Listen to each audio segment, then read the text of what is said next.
കഴിക്കും, കഴിക്കണം. മായ എന്താ കഴിക്കാത്തത്? സേതുട്ടൻ എന്തിനാ ഈ നാട്ടിലേക്ക് വന്നതെന്ന് തോംസുട്ടിയോട് പറഞ്ഞിട്ടുണ്ടോ? അതായത് കഴിഞ്ഞ ക്രിസ്മസിന് ആൻഡ്രൂസിന് വരാൻ പറ്റിയില്ല, പകരം സേതുവിനെ അയച്ചു. അങ്ങനെയാ സേതു പറഞ്ഞത്. ഇതിനു മുമ്പും ക്രിസ്മസിന് ആൻഡ്രൂസ് വരാതിരുന്നിട്ടില്ലേ? അന്നൊന്നും പകരം ആരെയും അയച്ചിട്ടില്ലല്ലോ. ഇത് ഞാനും ചോദിച്ചതാ. അപ്പൊ സേതു പറഞ്ഞു അമ്മച്ചിക്ക് ഒരു സമ്മാനം കൊണ്ട് വന്നതാണെന്ന്.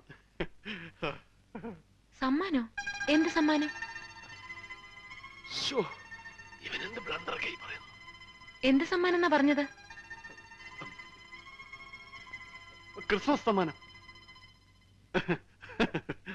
എന്നിട്ട് അമ്മച്ചി അതിനെപ്പറ്റി ഒന്നും പറഞ്ഞില്ലല്ലോ.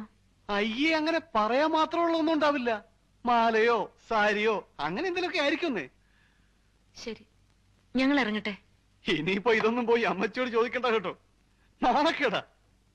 സേതുവിന് ഇവിടെ ആരെങ്കിലും ശത്രുക്കൾ ഉണ്ടായിരുന്നോ? ശത്രുക്കളോ? അതെന്താ അങ്ങനെ ചോദിച്ചത്? വേറെ ഒന്നുമല്ല, ദേ ഇത് കണ്ടോ, ഒരുത്തൻ എന്നെ റോട്ടിൽ ഉരുട്ടിയിട്ട് കൊല്ലാൻ ശ്രമിച്ചു. ഇവളെ 2 പ്രാവശ്യം വീട്ടിൽ കയറി അപകടപ്പെടുത്താൻ നോക്കി. അതിലൊരുത്തനെ ഞാൻ ശരിപ്പെടുത്തിയിട്ടുണ്ട്. എന്താ, ശത്രുക്കൾ ആരെങ്കിലും ഉണ്ടായിരുന്നോ? ഏയ്, അങ്ങനെ ശത്രുക്കളൊന്നുമില്ല. അപ്പൊ അവന്മാരൊക്കെയോ? അത് വല്ല പോക്കറ്റ് അടിക്കാരോ പിടിച്ചു പറിക്കാരോ ഒക്കെ ആയിരിക്കും.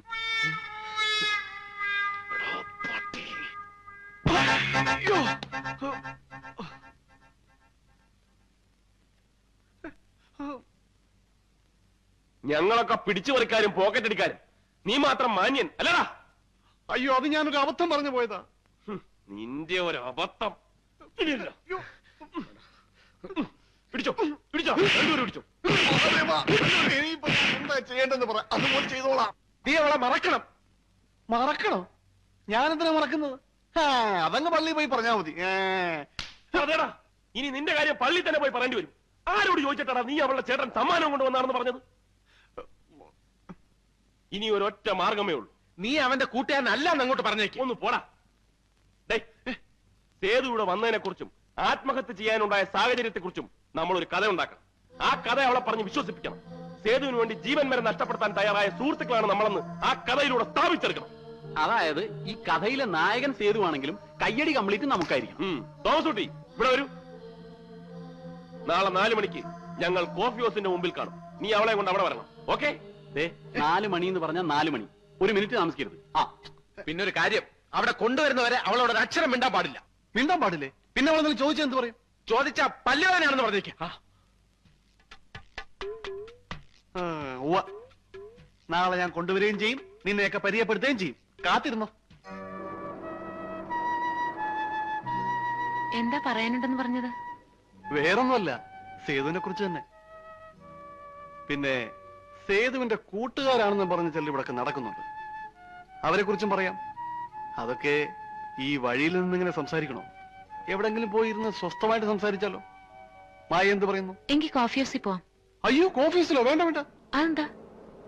കണ്ട അലവലാദികളും വായി നോക്കികളൊക്കെ ഉടുത്തൊരുങ്ങി അവിടെ നിൽക്കുന്നുണ്ടാവും. പറഞ്ഞോളൂ, എന്താണെങ്കിലും പറഞ്ഞോളൂ. അതൊക്കെ അറിയാൻ വേണ്ടിയല്ലേ ഞാൻ ഈ നാട്ടിലേക്ക് വന്നിരിക്കുന്നത്. പിന്നെന്താ? പറയാം. അതിനു മുമ്പ് മായയോട് എനിക്കൊരു അപേക്ഷയുണ്ട്. മായ ഇനി ഇങ്ങനെ ഒറ്റയ്ക്ക് നടക്കരുത്. കഴിയുന്നതും മുത്തച്ഛനോ മുത്തശ്ശിയോ അങ്ങനെ ആരെങ്കിലും മായയുടെ കൂടെ എപ്പോഴും ഉണ്ടാവണം. അവര് കൂടെ ഉണ്ടെങ്കിൽ പിന്നെ അവന്മാരും മായ അടുത്തേക്ക് വരില്ല. ആര്?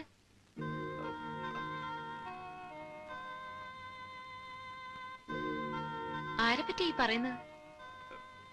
അത് പിന്നെ അത് തോംസുട്ടി ആരെ പേടിക്കുന്നത്? സത്യം പറഞ്ഞ എനിക്ക് പേടിയാ. ഞാൻ എന്റെ ജീവൻ പണയം വെച്ച ഇപ്പൊ മായം കൊണ്ടിവിടെ വന്നിരിക്കുന്നത്. ഏത് നിമിഷവും അവന്മാരും നമ്മളെ വിളിച്ച് അടിപൊഴും. അയ്യോ,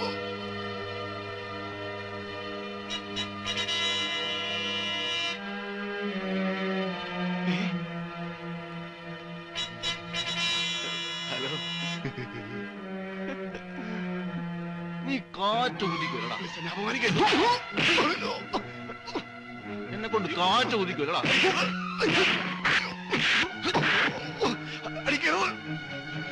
ഇവനെ കൊണ്ട് കാറ്റ് ഊതിക്കാം.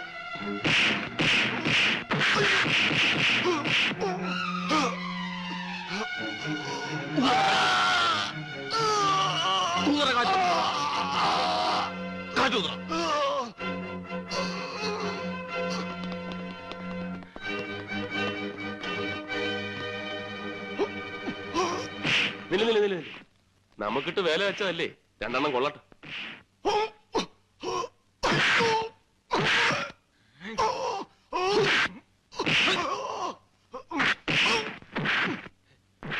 മതി, ഇനി നമുക്ക് തുടങ്ങാം. തുടങ്ങാല്ലേ? ആ,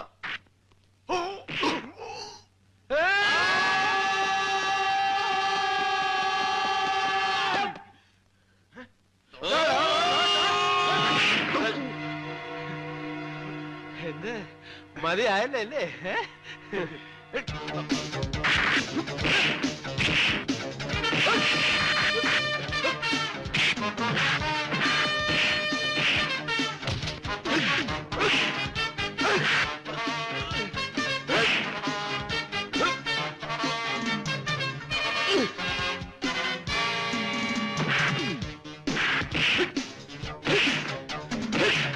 hello, my name is Appukuttan. പട്ടി തന്നെ കുട്ടി പേടിക്കണ്ട, ഞാനൊരു ഡീൽ ചെയ്തോളാം. No problem.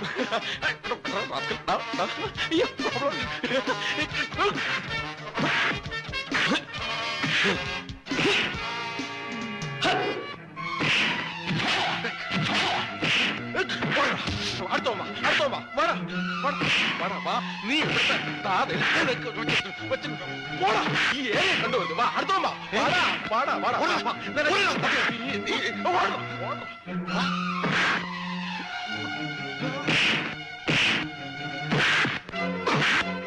ഇനി നിനക്ക് അയ്യോ അയ്യോ അയ്യോ ടൈ ടൈ കഴുത്ത് കഴുത്ത് മഹാരാജ കഴുത്തിന് പിടിക്കും. ആള് ചത്തു. ഇതേപോലെ ടൈ കുരുങ്ങി വെച്ചാട് ഒരു ചത്തു പോയിട്ടുണ്ട്. എന്റെ കഴുത്ത് ടൈ ടൈ നിന്റെ കൂട്ടത്തിൽ ഇനി ആൾക്കാരെ വിളിച്ചോണ്ട് വേണോ? എന്റെ കൈത്തരിപ്പ് ഇതുവരെ മാറിയിട്ടില്ല. പട്ടി, നീ വലിയ ബോക്സിംഗ് ചാമ്പ്യനൊക്കെ ആണല്ലോ, എന്നിട്ട് ഇപ്പൊ ആളെ അടിക്കാൻ ആണുങ്ങൾ വരേണ്ടി വന്നു. അല്ല, അത് പിന്നെ പിന്നീന്ന് യാതൊരു മുന്നറിയിപ്പും ഇല്ലാന്ന് ഇടിച്ച ആരായാലും വീണു പോവും. പിന്നെ അടിക്കാൻ വരുന്നവൻ നോട്ടീസും മുന്നറിയിപ്പും ഒക്കെ തന്നിട്ടല്ലേ അടിക്കാൻ വരുന്നത്. എടാ, പിന്നീന്ന് വരുന്ന അടി എങ്ങനെയാ തടുക്കേണ്ടതെന്ന് ഞാൻ നിനക്ക് പഠിപ്പിച്ചു തന്നിട്ടില്ലേ? പിന്നെന്താ? ആഹാ, അത് ശരി. അപ്പൊ അതും പഠിപ്പിച്ചു കൊടുത്തു. ഇതാണ് നിനക്കൊക്കെ ഞാനൊരു നമ്പരും പഠിപ്പിച്ചു തരാത്തത്. ഒന്നിങ്ങോട്ട് വന്നേ. ഒരാള് ഗോൾ അടിച്ച പോസ്റ്റിൽ കയറി പിന്നെയും ഗോൾ അടിക്കരുത്. അത് തന്നെയാണ് എനിക്കും പറയാനുള്ളത്. ഗോളി ഇല്ലാത്ത പോസ്റ്റ് കയറി വെറുതെ ഗോൾ അടിക്കാതെ. ഞാനൊരു ഗോൾ അടിച്ചോട്ടടാ. ബൈ ദ ബൈ, വല്ലതും പറ്റിയോ? ഞങ്ങൾക്കൊന്നും പറ്റിയില്ല. നിനക്കല്ല, നിനക്ക് നല്ലോണം പറ്റിയിട്ടുണ്ടാവുമെന്ന് എനിക്കറിയാം. ഞാൻ ഈ കുട്ടിയോടാ ചോദിച്ചത്. വല്ലതും പറ്റിയോ? ഒന്നും പറ്റിയില്ല.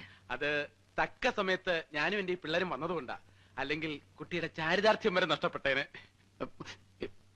ചാരിതാർത്ഥ്യം അല്ലടാ, ചാരിത്രം. എന്തായാലും എന്താ നഷ്ടപ്പെട്ടിട്ട് പിന്നെ അതല്ല ഇതാണെന്നൊക്കെ പറഞ്ഞിട്ട് വല്ല കാര്യമുണ്ടോ?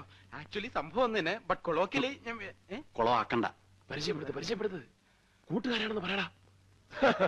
നിന്നെ പോലെ അടക്കാത്തല്ലേ ഞങ്ങളുടെ കൂട്ടുകാരനാണെന്ന് പറയാൻ ഞങ്ങൾക്ക് ലജ്ജ ഉണ്ടടാ. ഇവരൊക്കെ എന്റെ കൂട്ടുകാരാ. എന്റെ എന്ന് പറഞ്ഞ സേതുന്റെ.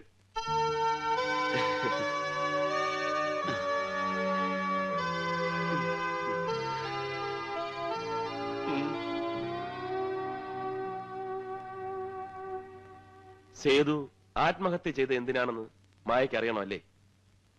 എന്നാൽ അറിഞ്ഞോളൂ, സേതുവിന് ഈ നാട്ടിൽ ഒരു പെൺകുട്ടിയോട് പ്രേമമുണ്ടായിരുന്നു.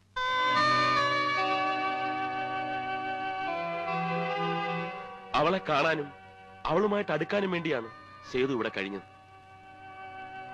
അവളെ നഷ്ടപ്പെട്ടപ്പോൾ സേതു ആത്മഹത്യ ചെയ്തു. സത്യമാണോ നിങ്ങൾ ഈ പറയുന്നത്? മരിച്ചുപോയ ഞങ്ങളുടെ സേതുവിനെ കുറിച്ച് ഞങ്ങൾ എന്തിനു നുണ പറയണം? ആരായിരുന്നു പെൺകുട്ടി? ആരാ, ഏതാ, എങ്ങനെ പരിചയപ്പെട്ടു, എവിടെ വെച്ച് പരിചയപ്പെട്ടു എന്നൊന്നും ഞങ്ങൾക്ക് അറിഞ്ഞൂടാ. ഞങ്ങളാരും അവളെ കണ്ടിട്ട് പോലുമില്ല. പക്ഷേ ഒന്ന് മാത്രം അറിയാം, അവൾക്കും സേതു എന്ന് വെച്ച ജീവനായിരുന്നു. സേതു ആ ബന്ധത്തെക്കുറിച്ച് ഞങ്ങളോട് പറഞ്ഞപ്പോഴേക്കും അവളെ വീട്ടുകാർ വീട്ടുതടങ്കലിലാക്കി കഴിഞ്ഞിരുന്നു. ഒരു അന്യജാതിക്കാരനായ പുരുഷനെ പ്രേമിച്ചത്. പിന്നീട് ഒരു യുദ്ധമായിരുന്നു. ഒരു ഭാഗത്ത് അവളുടെ വീട്ടുകാരയച്ച ഗുണ്ടകളും ബന്ധുക്കളും, മറുഭാഗത്ത് സേതുവും, പിന്നെ ഞങ്ങൾ 4 പേരും. ആ, ഇവനെ എടുത്തിട്ട് ഇടിച്ചപ്പോ ഞങ്ങൾ വന്ന് രക്ഷിച്ചില്ലേ? അവന്മാരൊക്കെ അതിൽപ്പെടുന്നവരാ. സേതു മരിച്ചിട്ടും അവർക്ക് ഞങ്ങളോടുള്ള പക തീർന്നിട്ടില്ല.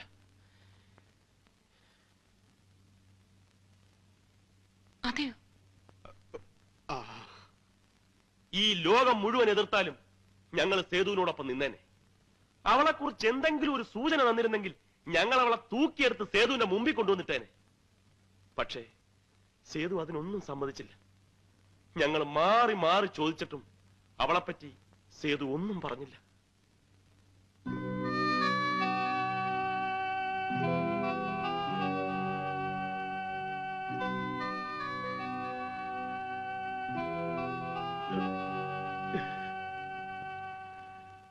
മടങ്ങുമ്പോ ഞങ്ങളെ 4 പേരെയും കെട്ടിപ്പിടിച്ച് സേതു കരഞ്ഞു.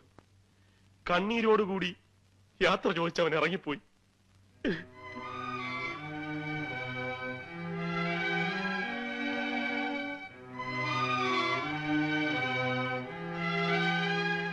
പക്ഷെ അത് അവന്റെ അവസാനത്തെ യാത്രയായിരുന്നെന്ന് ഞങ്ങൾ അറിഞ്ഞില്ല.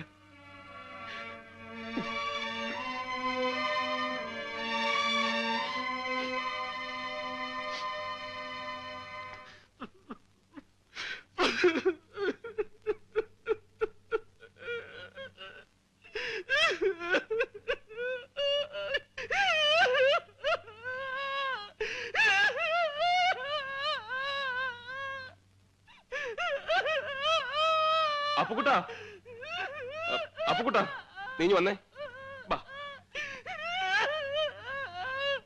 ഓവറാക്ട് ചെയ്ത് ചളവാക്കാനാ പുല്ലേ. Okay okay okay okay.